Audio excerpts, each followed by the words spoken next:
Quand on fait du calcul en troisième, bien sûr, on peut être confronté à 3 cas où on a besoin de lettres. Alors je vais les lister et puis on va les détailler juste après. Le premier cas, c'est quand je dois nommer un nombre que je connais mais qui a une partie décimale infinie. Le deuxième cas, je dois faire un calcul pour une infinité de valeurs, ou en tout cas pour beaucoup de valeurs différentes. Et le troisième cas, auquel on est confronté en troisième, je dois faire un calcul dans lequel je ne connais pas une valeur. Dans tous ces cas-là, on va être obligé d'utiliser une lettre pour faire notre calcul, et c'est pour ça qu'on appelle ça du calcul littéral. D'accord ? Alors, détaillons le premier cas. Si on a un nombre connu, mais avec une partie décimale infinie. Dans ce cas-là, la lettre, elle va juste servir à donner un nom au nombre et on va utiliser plutôt le nom du nombre que sa valeur puisque la valeur, on ne peut pas l'écrire. Un exemple que vous connaissez, c'est le nombre pi. Donc pi, c'est une lettre grecque pour votre culture générale. Pour ceux qui ne savent pas, c'est l'équivalent du P dans l'alphabet grec et ça vaut environ 3,141592, etc., etc. Un autre nombre un peu du même style, c'est le nombre là, phi, qui est aussi une lettre de l'alphabet grec, qui vaut 1,618033, pardon, etc., etc. J'ai oublié les points de suspension. Alors phi, pour votre culture générale, c'est ce qu'on appelle le nombre d'or ou la divine proportion. Donc c'est un nombre qu'on retrouve de bien des manières différentes dans la nature et d'où son nom qui avait été donné à l'époque grecque déjà, si je ne me trompe pas. Allons voir le deuxième cas qui est très fréquent en maths. Le cas où j'ai besoin d'un même calcul pour une infinité de valeurs. Dans ce cas-là, la lettre, on va l'utiliser en guise de variable. Une variable, c'est un nombre, une valeur, un endroit dans le calcul qui va varier sans arrêt, sans arrêt. Deux exemples aussi. Le premier, si je veux écrire le calcul donnant le périmètre d'un cercle, donc vous connaissez la formule, j'espère, c'est 2 fois pi fois rayon. Donc on a déjà expliqué que pi c'est un nombre, donc 2 fois pi, ça c'est un nombre bien connu. C'est environ 2 fois 3,14, donc ça c'est environ 6,28 fois R. R c'est bien une lettre qui représente le rayon du cercle qui va varier à chaque exercice. Je peux prendre la valeur que je veux pour le rayon du cercle. En fonction de l'exercice que j'ai, je peux avoir des cercles plus ou moins grands.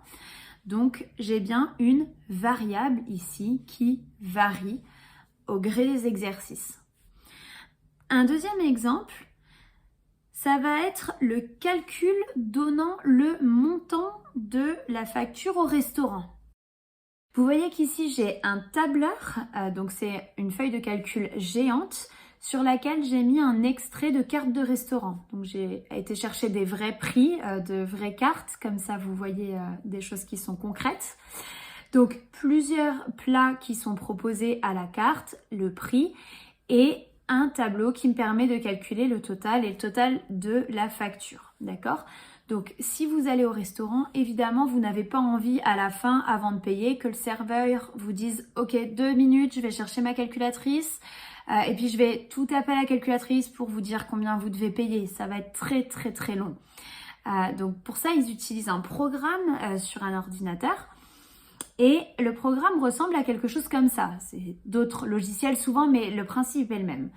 Donc, la personne qui s'y connaît un petit peu en maths ou l'informaticien qui aura été embauché pour faire ça va programmer tout ça. Il va dire ok, pour le total ici, si on prend 3 assiettes de jambon de Parme, il faut faire 3 fois les 11,90 €. Donc, on va mettre un égal pour que le logiciel sache qu'il y a un calcul à faire. On va pas écrire 11,90 €, on va cliquer sur la case. Comme ça, si on change d'avis et que finalement on dit que c'est 11,50 €, ça va changer tout de suite le nombre ici, en même temps, d'accord ? Fois la quantité. La quantité, c'est le nombre qui sera ici. Et on remarque que mes deux nombres ici, ils sont remplacés par une sorte d'équivalent de lettres. Alors ici, il donne aussi le 2 pour dire qu'on est dans la deuxième ligne, mais on pourrait juste écrire B fois C.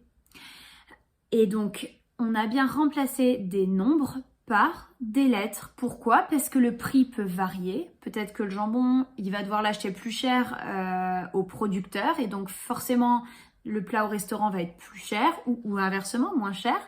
Et puis la quantité, à chaque table qui va venir au restaurant, évidemment, ils vont pas commander tous les mêmes quantités de jambon de Parme. Donc, on a bien 2 lettres ici qui remplacent des nombres.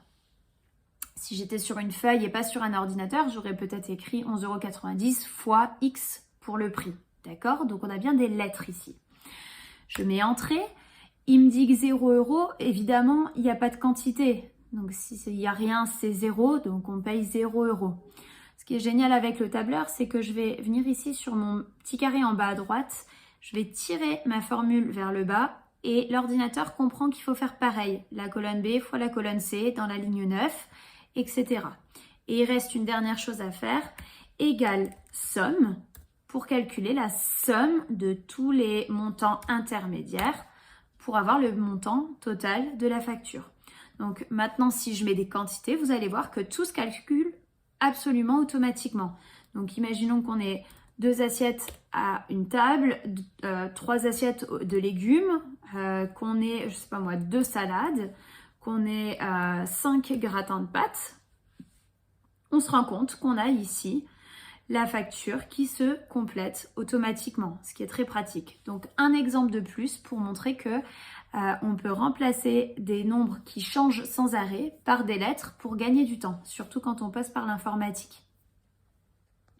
Et j'en viens à la dernière partie, un calcul avec une valeur qu'on ne connaît pas. Dans ce cas-là, la lettre s'appellera une inconnue.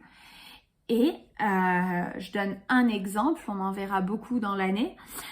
J'ai acheté 3 paquets identiques de bonbons et je sais seulement que j'ai payé 5,25 €. On me demande le prix d'un paquet.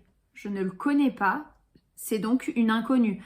Mais ça ne m'empêche pas d'écrire que 3 fois le prix d'un paquet est égal à 5,25 € et je ne laisse pas un trou dans mon calcul, donc je vais mettre une lettre à la place, par exemple X, et je vais préciser que ça c'est le prix d'un paquet.